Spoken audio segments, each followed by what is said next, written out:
بسم اللہ الرحمن الرحیم نحمدہ و نصلی علی رسولہ الکریم اما بعد۔ اللہ کی رحمت کے مستحق ہم کیسے ہو سکتے ہیں؟ قرآن کریم میں اللہ تعالیٰ ارشاد فرماتے ہیں لولا تستغفرون اللہ لعلکم ترحمون، تم اللہ سے بخشش طلب کیوں نہیں کرتے؟ تم اللہ سے مغفرت طلب کیوں نہیں کرتے؟ تم استغفار کیوں نہیں کرتے کہ اللہ تم پہ رحم کرے؟ اس آیت سے معلوم ہوتا ہے کہ اگر ہم اللہ کی رحمت کو حاصل کرنا چاہتے ہیں، اللہ کی رحمت کے مستحق بننا چاہتے ہیں اور رحمت کے فوائد اور برکتیں سمیٹنا چاہتے ہیں، اس کا ایک نسخہ قرآن نے ہمیں بتایا ہے استغفار۔ استغفار کا مطلب کیا ہوتا ہے؟ استغفار کا مطلب ہوتا ہے اللہ سے اپنے گناہوں کی معافی مانگنا۔ دیکھیں ہمارے ہاں بہت سے لوگ پوچھ رہے ہوتے ہیں نا کہ رزق میں برکت کے لیے کیا وظیفہ ہے، اولاد میں برکت کے لیے کیا وظیفہ ہے، اور حالات بہتر ہو جائیں اس کے لیے کیا وظیفہ ہے۔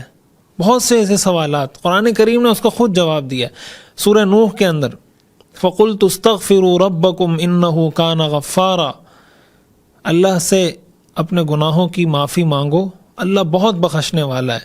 يُرْسِلِ السَّمَاءَ عَلَيْكُمْ مِدْرَارًا، اللہ آسمان سے موسلا دھار رحمت کی بارشیں تم پر برسائے گا۔ اب دیکھیں اگر آدمی استغفار کر رہا ہے اس کا مطلب بارش ہمارے لیے رحمت بن کے اترے گی، وہ بارش ہمارے لیے زحمت نہیں بنے گی، پریشانی کا سبب نہیں بنے گی۔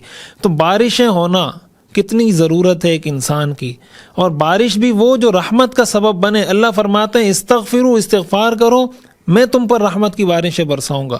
نمبر 2 وَيُمْدِدْكُمْ بِأَمْوَالٍ، تم کہتے ہو مال میں اضافہ ہو جائے، مال میں برکت آ جائے، استغفار کرو، اللہ فرماتا ہے میں تمہیں مال عطا کر دوں گا۔ وَبَنِينَ، تم چاہتے ہو اللہ تمہیں بیٹا دے، بیٹے دے، اللہ فرماتے ہیں استغفار کرو میں تمہیں بیٹے دے دوں گا، میں تمہیں اچھی اولاد دے دوں گا، تابعدار اولاد دے دوں گا۔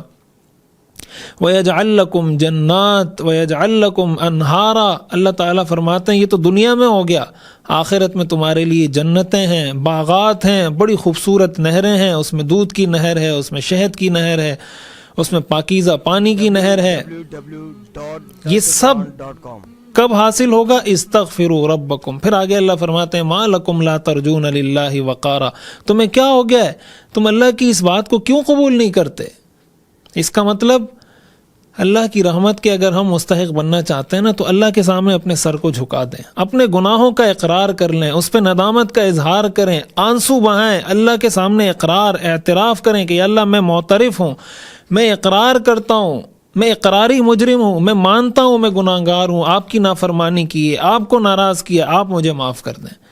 اس رحمت کے عشرے میں اللہ سے استغفار کریں، اللہ سے معافی مانگیں، اپنے گناہوں کو بخشوائیں، اور اپنے گناہوں پر نظر ہو کہ میرے سے کیا کیا گناہ ہوئے ہیں۔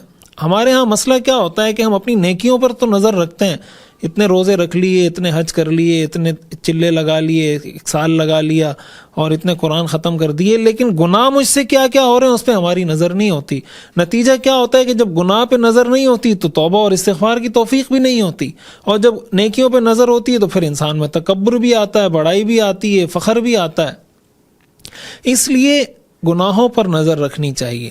ایک انسان اس کا بہتر طریقہ ہے کہ ایک شیٹ بنا کر اس پہ نوٹ کرتا رہے کہ آج کے دن میں نے کیا نیک کام کیے، کیا برے کام کیے، اور دن کے آخر میں رزلٹ نکال کے دیکھے کہ میں نے غیبت کتنی کی، جھوٹ کتنا بولا، فراڈ کتنا کیا، دھوکہ کتنا دیا، اور جناب بدنظری کتنی کی، اور وقت کتنا ضائع کیا، اور نماز میں سستی کتنی کی، وغیرہ وغیرہ، اور پھر نیکی کتنی کی، تو پتہ چل جائے گا میں کتنا نیک ہوں اور کتنا اچھا ہوں اور کتنا برا ہوں۔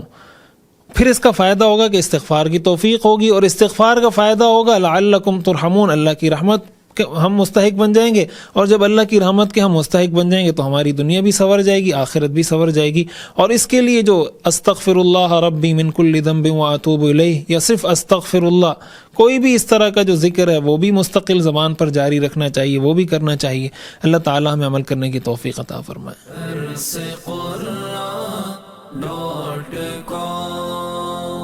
www.dasquran.com